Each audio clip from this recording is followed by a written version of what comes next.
Pour le point suivant, je vais donner la parole à notre délégué auprès de l'association Guinée 44, qui est Nicole Leblévenec, pour une subvention dite exceptionnelle. Nicole.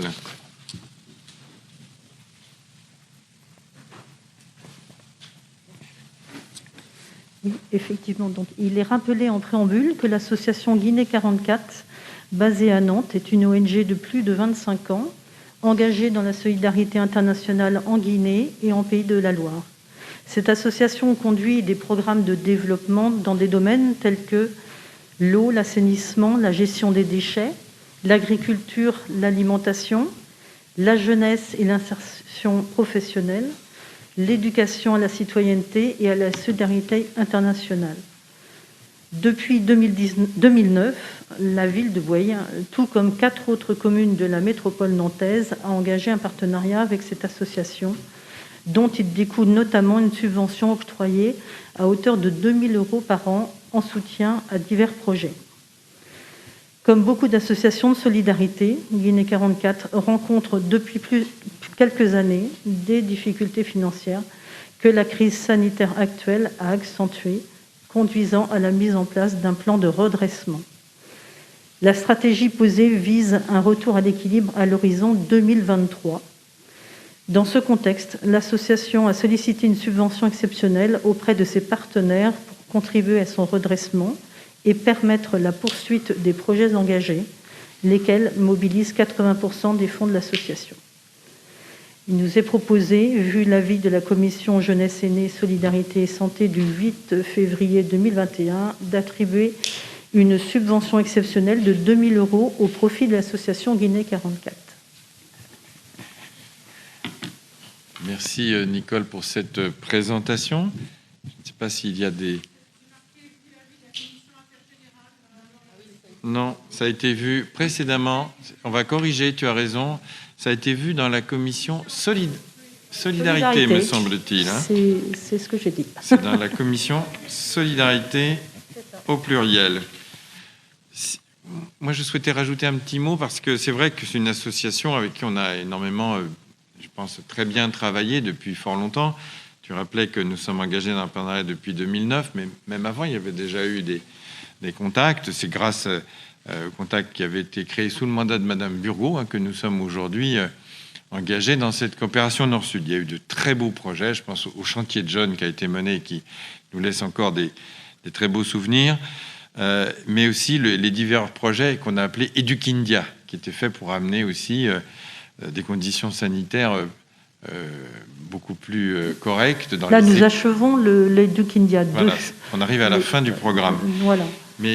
Et il est sûr que l'association travaille dans un contexte difficile. Vous avez dû voir l'information, comme quoi, en plus, forcément, de l'épidémie mondiale de Covid, il y avait le retour là-bas en Guinée du virus Ebola. Donc, c'est sûr que c'est certainement très difficile. Et l'association, les projets qui vivent beaucoup de subventions liées à des projets, dès qu'il y a un petit peu de baisse des projets, tout de suite, les difficultés sont là. Ce n'est pas la première fois. On avait déjà apporté un soutien. Donc, il y a eu beaucoup d'échanges. Vous savez que nous sommes 5 communes de la métropole à soutenir dans le même projet l'association Guinée 44. Donc, il y a Basse-Goulaine, Sainte-Luce, Orvaux, Saint-Jean-de-Boiseau et nous.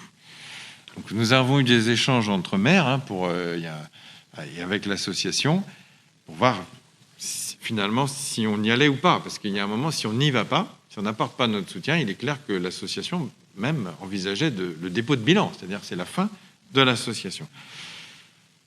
On n'a pas souhaité mettre à mort l'association, mais nous ne souhaitons pas non plus la maintenir sous perfusion. Parce que ce n'est pas notre but, à nous, des finances publiques, de maintenir une association à tout prix. D'où la mise en place par l'association d'un plan de redressement qui est assez sérieux, qui a été présenté, et Nicole a suivi ça de près. Il y a un vrai plan de redressement. Ils ont même réduit... Alors, on parlait tout à l'heure... Monsieur Épervier nous parlait de réduire certaines charges. Bon, ils ont réduit leur masse salariale, ils ont fait des efforts plus structurels, donc ça nous donne confiance. Mais n'empêche, moi je leur ai dit, et je préfère le dire publiquement au conseil municipal, je suis favorable à ce que nous versions cette subvention exceptionnelle, mais l'accompagner d'un courrier, et plusieurs maires des communes citées sont sur cette idée-là, l'accompagner d'un courrier disant que cette subvention un peu de sauvetage, eh ce sera la dernière.